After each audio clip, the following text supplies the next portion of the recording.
오늘 말씀은 한 왕의 신하가 아들이 병이 걸려서 예수님 앞에 나아가서 아뢰었더니 그 병이 나았다는 이야기입니다. 이 신하는 그 아들이 병이 나은 것을 자기가 직접 눈으로 본 것이 아니고 집으로 돌아가던 중에 집에서 온 종을 만나서 아들이 나았다는 이야기를 들었는데 언제 나았느냐 물어봤더니 어제 7시에 열기가 떨어지기 시작했나이다 하는 이야기를 듣게 되는 것입니다. 그 이야기를 듣고 그와 그 온 집안이 믿게 되었다는 이야기입니다. 이 왕의 신하는 예수님을 믿었다는 이야기가 2번 나옵니다. 2번 나오는데 50절에 보니까 예수께서 이르시되 가라 내 아들이 살아있다 하시니 그 사람이 예수께서 하신 말씀을 믿고 가더니, 예수님께서 아들이 살아있다고 하니까 그 말씀을 믿고 이제 집으로 가는 겁니다. 그런데 53절에 이번엔 또 종을 만나게 되는 거죠. 살아있다 말씀하신 그때인 줄 알고 자기와 그 온 집안이 다 믿으니라. 믿었다는 표현이 2번 나오게 되는 것입니다. 첫 번째는 분명히 그 아들이 살아있다 하는 말씀을 듣고 돌아서 갔는데, 그런데 두 번째 또 한 번 믿는다는 이야기가 나오는 것입니다. 그런데 다른 번역들을 보면은 53절에 그래서라는 이 접속사가 포함이 되어 있습니다. 다른 번역 한글 표준세 번역을 보면은 그 아버지는 그때가 바로 예수께서 내 아들은 살 것이다 하고 말씀하신 시간이라는 것을 알았다. 그래서 그와 그의 온 집안이 예수를 믿었다라고 번역이 되어 있습니다. 그러니까 아이가 열이 떨어진 시간을 알고서 그제서야 예수를 믿었다라는 말입니다. 앞에서 분명히 믿었다라고 얘기하고 있지 않습니까? 근데 이 53절을 보면 마치 앞에서는 안 믿은 것처럼 이야기하고 있는 것입니다. 그제서야 예수를 믿었다 하니까. 그러면 이 아버지는 분명히 2번의 믿음을 고백하고 있는데 앞의 믿음과 뒤의 믿음은 무엇이 다른 것일까요? 또 왜 그런 변화가 생긴 것일까요? 이 왕의 신하의 처음 믿음을 우리가 한번 살펴봐야 할 필요가 있습니다. 신하는 주님께 와서 요청합니다. 주님, 내 아들이 죽게 되었나이다. 죽기 전에 내려와서 아들을 고쳐주십시오. 이 왕의 신하는 예수님에 관한 많은 소문을 들었을 것입니다. 그 소문을 듣고 보니까 이런 정도의 사람이라면 내 아들을 틀림없이 고칠 수 있을 것이라고 확신하게 되었을 것입니다. 주님이 병을 고칠 수 있다고 믿었습니다. 믿었는데 뭐라고 요청을 하는가 하면은 직접 오셔서, 우리 집에 오셔서 내 아들의 병을 고쳐 주십시오 하고 요청하는 것입니다. 이 비슷한 이야기가 백부장, 로마의 백부장의 하인이 병이 들었을 때 백부장이 보인 믿음의 이야기가 있습니다.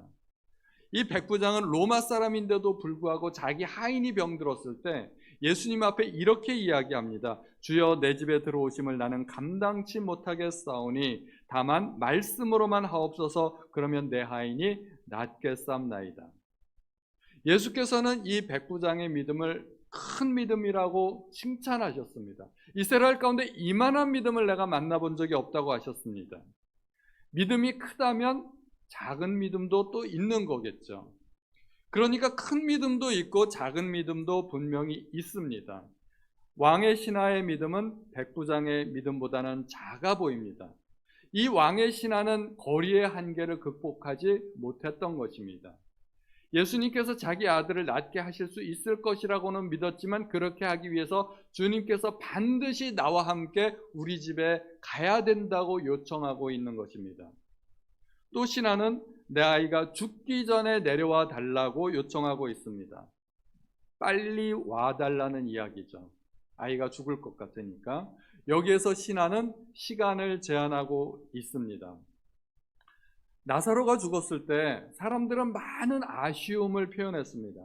맹인의 눈을 뜨게 한 그가 저를 죽지 않게 할 수는 없었더냐. 사람들은 예수께서 오셔서 나사로를 살려줄 것이라고, 그 병을 낫게 할 것이라고 기대했습니다. 그런데 예수님께서 지체하셨죠. 지체하심으로 말미암아 나사로는 그냥 죽어버렸습니다. 예수님께 대한 모든 기대가 물거품이 되어버렸습니다. 그때 사람들이 한 말이 바로 그것이었습니다. 죽지 않게 하리라고 기대를 했는데 그 기대가 사라져버린 것입니다. 그가 맹인의 눈도 뜨게 했는데 나사로를 죽지 않게 할 수는 없었더냐? 많은 아쉬움을 표하고 있는 것입니다. 이미 상황이 종료가 되어버린 그 상황에서 예수님도 더 이상 뭘 어쩔 수 없을 것이라고 생각하는 것입니다. 그리고 심지어 마르다와 마리아도 이 믿음의 한계를 극복하지 못하는 모습을 보여주고 있습니다. 마르다가 예수님을 찾아왔을 때 예수님께서는 마르다에게 나를 믿는 자는 죽어도 살리라. 내가 이것을 믿느냐? 근데 마르다도 그렇고 마리아도 그렇고 자꾸 딴소리하는 것 같지 않습니까? 마지막 날 부활 때는 다시 살아날 것을 내가 믿나이다. 지금 예수님께서 그 말씀하시는 게 아니거든요. 나사로를 내가 살릴 것이라는 이야기를 하는데 마리아하고 마르다는 그 얘기가 아니고 마지막 날 부활 때 우리가 다시 살아날 줄을 믿나이다 하고 이야기하는 거예요. 예수님이 이야기하신 그 부활과 마리아 마르다가 이야기한 부활은 같지 않았던 것입니다. 약간의 차이가 있는 거죠. 주님 앞에 나오는 모든 사람이 다 믿음을 갖고 나오는 것도 아니고 또 믿음이 있다 하더라도 그 믿음의 크기가 다 동일한 것도 아닙니다. 어떤 경우는 믿음이 없어도 정말 지푸라기 잡는 심정으로 주님 앞에 나온 사람도 있습니다. 혹시 어떤 일말의 희망을 갖고 예수님께서 뭔가 해주실 수 있지 않을까 하는 그런 기대감을 갖고 주님 앞에 나왔던 사람도 있다는 것입니다. 귀신 들린 한 아이의 아버지가 주님 앞에 나와서 요청합니다. 귀신이 내 아들을 불에도 들어가게 하고 물에도 들어가게 하고 주님 무엇을 하실 수 있거든 좀 도와주십시오. 주님께서 책망하시죠. 할 수 있거든이 무슨 말이냐? 믿는 자에게는 능치 못함이 없느니라. 그 아버지가 말을 바꿉니다. 나의 믿음 없는 것을 도와주소서. 이 아버지는 믿음이 없었습니다. 그야말로 정말 지푸라기 잡는 심정으로 주님 앞에 나왔던 것이고 주님은 믿음을 요구하셨습니다. 그 아들이 낫지 못했을까요? 주님은 그 아들을 낫게 해주셨습니다. 그 아이를 낫게 해주셨습니다. 믿음이 없어도 얼마든지 주님 앞에 요청할 수 있다는 겁니다. 믿음이 작아도 요청할 수가 있고 주님은 그러한 모든 요청에 대해서 거부하지 않으신다는 것입니다. 모든 요청에 대해서 주님은 다 들어주셨습니다.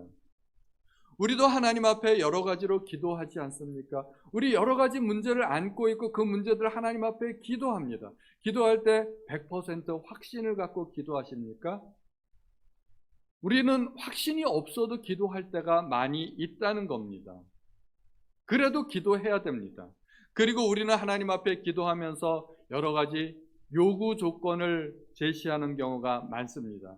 주님, 내가 원하는 이 시간에, 내가 원하는 그 장소에서, 내가 원하는 특별한 방법으로 이렇게 응답해 주셨으면 좋겠습니다 하고 여러 가지 기도 응답의 모양을 제안합니다. 우리는 기도할 때 아주 구체적으로 기도할 수 있습니다. 그것이 나쁜 일도 아니고 또 기도를 그렇게 하라고 가르치는 경우도 있습니다. 구체적으로 기도해야 그 기도가 응답되었을 때 하나님께서 이루어 주신 것이라고 우리는 확신할 수 있다는 것입니다. 그런데 그런 기도의 응답은 물론 좋은 면도 있지만 한편으로는 하나님의 능력을 제한하는 경우도 있을 수 있다는 것입니다. 나는 이만한 크기의 응답을 요구했는데 사실 하나님의 목적은 더 큰 것을 주시려고 계획한 경우도 있을 수 있다는 것입니다. 내가 요구하는 것보다 하나님은 더 좋은 것을 주시려고 하는데 내가 요만한 것을 요구했기 때문에 하나님께서 요만한 것을 주실 수 있지 않을까요? 그런 경우도 분명히 있다는 것입니다. 요셉은 억울하게 누명 쓰고 감옥에 갇혔습니다. 옥에서 왕의 두 신하를 만나고 꿈을 해몽해주고 자기의 억울함을 호소합니다. 술 맡은 관원장이 풀려날 것을 믿고 술 맡은 관원장에게 나는 옥에 갇힐 일은 하지 않았습니다. 나의 억울함을 왕에게 신원하여 주시기 바랍니다. 자기의 억울함을 호소해요. 그러니까 요셉은 옥에 갇히지 않았으면 더 좋았겠고, 옥에 갇혔다 하더라도 빨리 풀려났으면 좋겠고, 두 가지 소원이 모두 거절되었습니다. 하나님은 요셉이 누명을 쓰고 옥에 가도록 허락하셨고, 또 왕의 신하는 풀려난 뒤에도 요셉을 기억하지 않았습니다. 그래서 어떻게 되었을까요? 2년 뒤에 바로가 꿈을 꾸었을 때 그 신하가 요셉을 기억하고, 그 요셉 아직도 옥에 있을 겁니다. 그래서 요셉을 불러오지 않습니까? 요셉이 억울하게 누명을 쓰고 옥에 가지 않았더라면 왕의 신하를 만날 수 없었겠죠. 또 왕의 신하가 요셉을 탄원해줘서 풀어줬더라면 바로의 집에 있지는 않았겠죠. 어딘가 가고 없어졌을 겁니다. 바로가 꿈을 꾸었을 때 요셉을 찾을 수 없었을 것입니다. 요셉의 소원은 거절당했습니다. 그러함에도 불구하고 하나님의 더 크신 뜻이 이루어졌다는 것입니다. 하나님의 목적은 요셉을 옥에 가두는 게 아니라 애굽의 총리 대신으로 세우고 애굽과 가나안 땅과 온 세상 사람들을 다 구원하는 것이 하나님의 뜻이었다는 것입니다.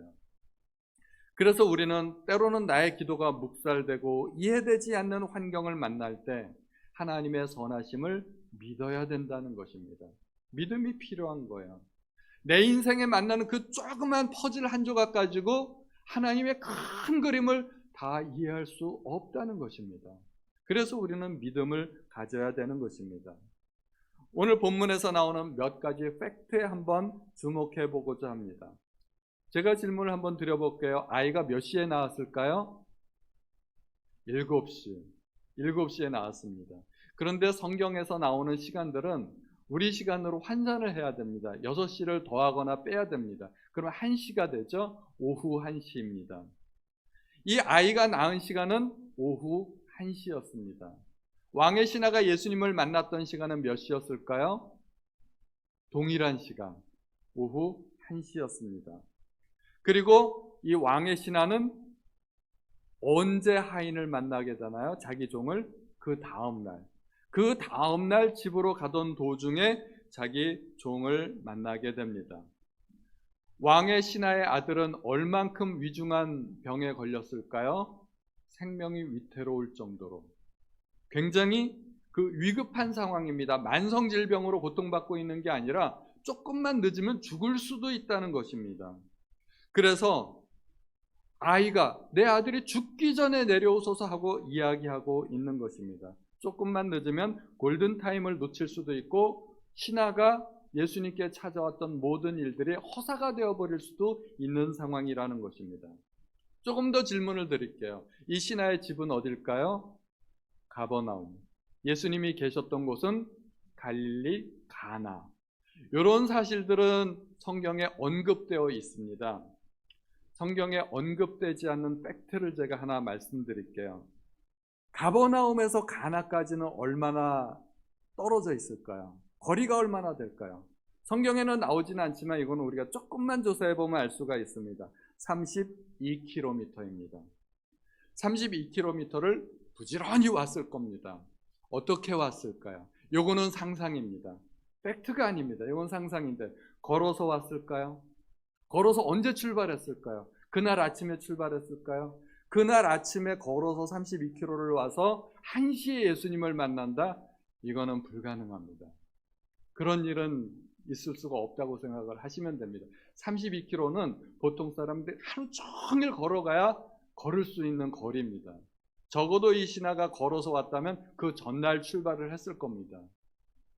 이틀간에 걸려서 예수님을 만나고 또 이틀간에 걸려서 자기 집에 가고 이런 일이 가능할까요? 아이는 지금 생명이 위태로운데 그렇지 않았을 거라는 얘기죠. 이 왕의 신하는 틀림없이 말을 타고 오거나 예수님을 모시고 가기 위해서라면 마차를 타고 왔을 것입니다. 누군가를 모시고 집에 가려고 합니다. 저희 집에 같이 가시죠. 얼마나 되는데요? 30km요. 그러면 그건 좀 이상하지 않습니까? 한두 시간 걸리는 거리도 아니고 30km나 떨어진 그 거리를 누군가를 모시고 간다는 거는 상식적으로 말이 안 될 겁니다. 이 신하는 틀림없이 그 밤새도록 아이가 끙끙거리면서 앓고 그래서 예수님이 가나에 계시다는 소문을 듣고 마차를 몰고 그날 아침에 출발해서 가나까지 갔을 겁니다. 그럼 1시에 예수님 만날 수 있죠. 예수님 만나고 마차 타고 다시 집으로 갑니다. 언제 도착해야만 했을까요? 그날 저녁에. 적어도 그날 저녁에는 집에 도착할 수 있어야 했다는 말이죠. 그런데 웬일인지 이 신하는 그날 저녁에 집에 가지 않았습니다. 그리고 다음 날이 되어서도 집에 가던 도중에 집에서 마중 나온 하인을 만나서 그 아이가 낳았다는 소식을 듣게 된 것입니다. 여기서 우리가 또 한 가지를 알 수 있게 되죠. 그는 가나에서 다시 가버나움까지 32km의 거리를 가는데 상당히 지체하고 있었다는 것입니다. 충분히 이미 도착했을 수 있음에도 불구하고 그 다음 날까지도 도착을 못하고 있는 겁니다. 예수님을 만나고 믿고서 돌아서 가기는 했는데 상당히 머뭇거리고 있는 거예요. 머뭇거리고 집에 가기를 주저주저하고 있었다는 것입니다. 무슨 생각이 들었을까요? 내가 집에 갔는데 혹시 아이가 안 낳았으면 어떡하지? 다시 가서 예수님을 모시고 와야 되나? 아예 그냥 시간이 촉박한데 예수님을 모시고 갔다가 아이가 낳았으면 다시 모셔다 드려도 되고, 아이가 안 낳았으면 그때 예수님께서 낳게 해주시면 되고, 아주 머릿속이 복잡한 거예요. 내가 이대로 집을 가야 되나, 아니면 돌아가서 예수님께 다시 한번 간청을 해야 되나, 왔다 갔다 그러지 않았을까 생각이 듭니다. 집에 가는 도중에 빨리 못 가는 거예요. 마음이 주저주저한 겁니다. 예수님의 말씀을 듣고 돌이켜서 집으로 가고 있는 중이기는 한데 큰 확신이 없는 거예요. 온전히 믿지 못하고 머뭇거리고 있었다는 것입니다. 믿음에는 큰 믿음만 있는 게 아닙니다. 작은 믿음도 있습니다. 백부장의 믿음은 큰 믿음이었습니다. 주님께서는 너희가 겨자씨만한 믿음이라도 있다면 산을 옮길 것이라고 말씀해 주셨습니다. 겨자씨는 아주 작은 것이지 않습니까? 그런데 그 겨자씨는 생명이 있습니다. 땅에다 심어 놓으면 그것이 나중에 자랍니다. 싹이 나고 잎이 나고 큰 나무가 되어서 공중의 새가 길들일 만큼 크게 자랄 수 있다는 것이죠. 믿음도 그렇게 자랄 수 있습니다. 작은 믿음도 큰 믿음이 될 수 있고, 불완전한 믿음도 완전한 믿음이 될 수 있다는 것입니다.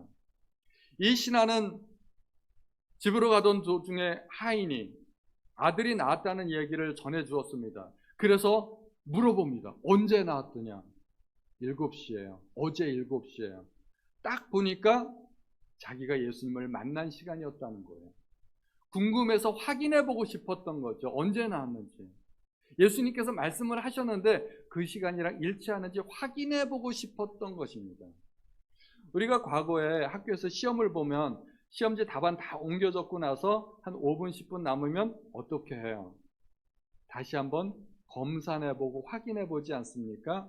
내가 제대로 옮겨 적었나, 제대로 풀었나, 다시 한번 확인해 보는 과정을 거칩니다. 왜 확인해요?